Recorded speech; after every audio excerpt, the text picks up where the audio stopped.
When Superman turned into a zombie, he started absorbing the sun, so the remaining survivors on Earth 0 were forced to move to Earth 2, and 5 years later, Lois Lane became president. And one day, while they were dealing with an intergalactic threat, Batman, who, keep in mind, is Damian now, not Bruce, because Bruce died when Alfred was forced to kill him after he got infected, but Damian got a call from Alfred saying that the briefcase Bruce gave him was beeping in Morse code. So him and the other heroes went to go figure out why, and it ended up being because Cyborg was trying to contact them from their original Earth. Somehow he was still alive after Wonder Woman beheaded him. He was pretty much just a talking head now, but he was using a tracker that Bruce secretly integrated into his system so that the Justice League could help him. But help him with what? Well, they weren't exactly sure, and even less sure that they wanted to find out because going back to Earth 0 would be a huge risk. It was completely swarmed with zombies and they had already lost so many heroes. So they took a vote on whether they should or shouldn't go, and in the end they chose to go. Lois was so worried about John, and Green Arrow was worried about all of them. He strongly opposed what they were doing, but he was in the minority and wasn't gonna let Dinah go without him, so he sucked it up and went. On their way there, John made a shocking discovery. His dog Crypto was still alive, and upon reuniting, they were both so happy to see each other. But when they eventually got to Earth 0, things quickly started falling apart. When they found Cyborg, he tried telling them something, but his speech was distorted. They couldn't decipher what he was saying, but they didn't bother to try because a massive horde of zombies was heading their way. So they picked him up and started making their way back to the ship. But on their way there, something hit it so hard that it caused it to explode. At first they were clueless as to what it was, but they quickly realized that it was Wonder Woman, appearing out of the smoke, slashing Green Arrow in the chest, and infecting him in the process. So Dinah attempted to kill her. She was so angry, so heartbroken, and now as brutal as anyone ever could have been. But right before she could deliver the killing blow, Cyborg revealed that there was actually a cure capable of reversing the effects of the anti-life virus. So John intervened, taking the vicious blow that was supposed to be for Wonder Woman. After Green Canary stabbed Superman directly in his back, he wouldn't stop bleeding, so they rushed him over to Ivy's garden in Gotham,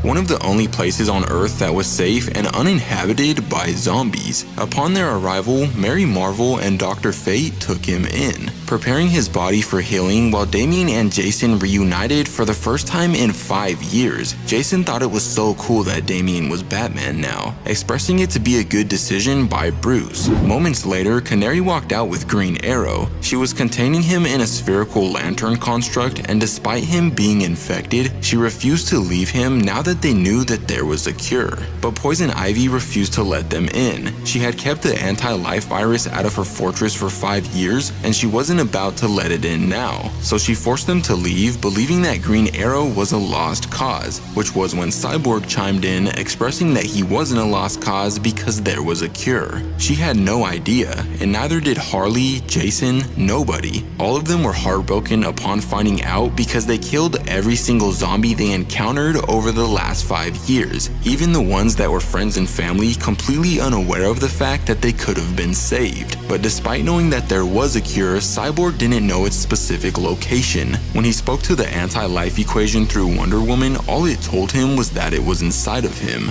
But because of their access to magic, science, and hope, Dr. Fate was confident they'd be able to find it. After that, Cassie walked away from the heroes and Damian followed her because he could sense something was wrong. She was sad about losing Wonder Woman, about losing her to the anti-life virus and then losing her for a second time after Canary stabbed her. So in an effort to comfort her, Damian expressed that he would be there for whatever she needed and pulled her in for a kiss. Constantine, on the other hand, was rolling with Swamp Thing, who had requested his help because apparently there was a garden on the other side of the world similar to Ivy's, but for some reason he was cut off from this garden. He could sense it screaming and crying, and he knew that there were humans there that needed their help, but he wasn't sure why. So they went to investigate it alongside Blue Devil, Ragman, Detective Chimp, and Zatanna, discovering a garden screaming for help.